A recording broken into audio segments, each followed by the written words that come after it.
കടക്കാൻ നേരത്ത് വളരെ രഹസ്യമായ ഒരു അമൽ. എന്ത് ചെയ്യുക? 3 ഖുൽ ഹുവല്ലാഹു അഹദ്. അറിയില്ല എല്ലാവർക്കും? അറിയില്ലേ? അല്ലാഹു അമൽ ചെയ്യാൻ തൗഫീഖ് തരട്ടെ. അങ്ങനെ ഓതിയാൽ എന്ത് കിട്ടും? ഖുർആൻ ഖത്മ ചെയ്ത പ്രതിഫലം കിട്ടും. സയ്യിദുനാ റസൂലുള്ളാഹി 4 കാര്യങ്ങളാണ് പറഞ്ഞത് ഉറങ്ങുന്നതിന് മുമ്പ് ചെയ്യാൻ. ഒന്ന് ഖുർആൻ ഖത്മ തീർക്കണം. അതിനെന്ത് വേണം?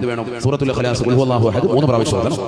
എല്ലാ അംബിയാ മുർസലുകളെയും പൊരുത്തം ചെറിയ കാര്യമല്ല. ആദം നബി അലൈഹി സ്വലാം മുതൽ മുഹമ്മദ് റസൂലുള്ളാഹി സ്വല്ലല്ലാഹു അലൈഹി വസല്ലം തങ്ങൾ വരെയുള്ള സർവ്വ അംബിയാ മുർസലുകളെയും പൊരുത്തം കിട്ടുന്ന അമലാണ്. ഒറ്റ സ്വലാത്ത് കൊണ്ട് സാധിക്കും. അല്ലാഹുമ്മ സ്വല്ലി അലാ സയ്യിദിനാ മുഹമ്മദിൻ വഅലാ സായിരിൽ അംബിയാഇ വൽ മുർസലീൻ. 3 ലോകത്തുള്ള എല്ലാ വിശ്വാസികളെയും പൊരുത്തം കിട്ടുന്നതിന് വേണ്ടി ഒരൊറ്റ ദുആ. എല്ലാ വെള്ളിയാഴ്ചയും മിമ്പറിൽ ഇമാം ദുആ ഇറക്കുന്ന ആ പ്രാർത്ഥന, അല്ലാഹുമ്മ ഗഫിർ ലിൽ മുഅ്മിനീന വൽ മുഅ്മിനാത്ത്. അല്ലാഹുവേ വിശ്വാസികൾ നമ്മളൊക്കെ തസ്ബീഹ് നിസ്കാരത്തിലും പെരുന്നാൾ നമസ്കാരത്തിലും ചൊല്ലിപ്പഠിച്ച ദിക്ർ സുബ്ഹാനല്ലാഹി വൽഹംദുലില്ലാഹി വലാ ഇലാഹ ഇല്ലല്ലാഹു വല്ലാഹു അക്ബർ വലാ ഹൗല വലാ ഖുവത ഇല്ലാ ബില്ലാഹിൽ അലിയ്യിൽ അളീം. ആ ദിക്ർ ഒറ്റ പ്രാവശ്യം ചൊല്ലിയാൽ ഹജ്ജും ഉംറയും ഡെയിലി നിർവഹിച്ച പ്രതിഫലം ലഭിക്കാൻ സുബ്ഹാനല്ലാഹി വൽഹംദുലില്ലാഹി വലാ ഇലാഹ ഇല്ലല്ലാഹു വല്ലാഹു അക്ബർ വലാ ഹൗല വലാ ഖുവത ഇല്ലാ ബില്ലാഹിൽ അലിയ്യിൽ അളീം. ആ ദിക്ർ ചൊല്ലുക. അല്ലാഹു തൗഫീഖ് തരട്ടെ. ഇത് 4 ചെയ്തിട്ടാണ് പിന്നീട് ആയിഷ ബീവി മരണം വരെയും ഉറങ്ങിയിട്ടുണ്ടായിരുന്നത് എന്ന ചരിത്രം രേഖപ്പെടുത്തുന്നത്.